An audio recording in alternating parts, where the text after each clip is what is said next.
Just to give you guys a little update on the skirting that we built for our trailers. We did it just about as cheap as we could, as we had to do 20 panels. And we did this last year, and prices were still pretty high for building supplies. And so we did it with these sanded 1/4-inch sheets of plywood and 1/2-inch what would you call it, aluminum backed foam panels, and 2x4s for the uprights on either end, and these 1x3s for the top and bottom pieces. We just nailed them together. We coated the plywood with this all-weather sealer that we got at Home Depot, I believe it was.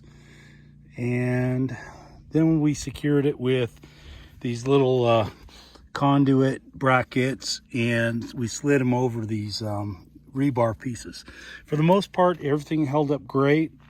And the ones that took a beating were the panels that we had to pull up when we came out here in the dead of winter, when there was ice on the ground and the panels were frozen to the dirt. So we pulled up on them, they came apart.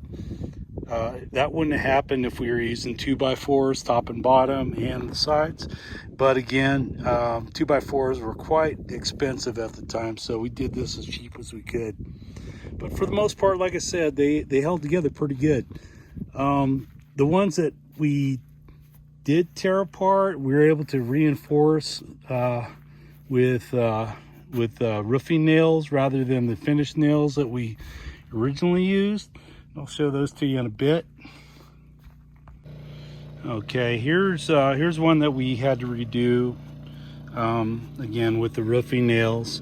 They have bigger heads and they're less apt to pull through. Yeah, these things, they took a beating this last winter. You know, we had 3 feet of snow up here and howling winds.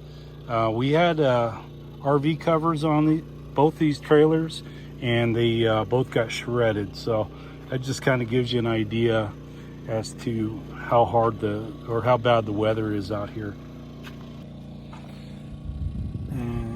Going back to how we secured these things, again, here's an example of how we did the rebar and those conduit brackets. Also, we utilized these straps. These are galvanized so they don't rust. They do a good job of stabilizing everything, keeping everything linked up, so it's more of a unified panel rather than, you know, each individual panel just shaking in the breeze. It kind of brings them together. I use this insulation for pipe insulation on the edge because the fender's right here, and that keeps it from vibrating and potentially cracking them. So all in all, pretty happy with them. We built these panels in response to having our pipes break and costing us quite a bit in damages. So yeah, this weather's no joke out on the high desert, so you got to take precautions. And these by themselves, they won't, I don't know if they'll keep the pipes from freezing or not, because I pump the water out of my pipes anyway. But and I also use the antifreeze, but still they keep the wind from blowing underneath the trailers and doing more damage. So I like them. This corner was not secured with strapping, so as you can see, the panel kind of twisted at the rear of this RV, and so going back together with it, I will secure it with some straps.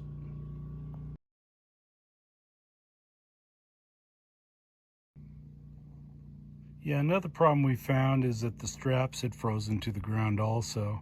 So this year I'm tying them all up all the way around. So, and even the strings for the zippers, I got those tied up so that they they don't freeze to the ground also. I never anticipated that being a problem, but once it's frozen to the ground, that's it. You're not going to break them loose. So there you go.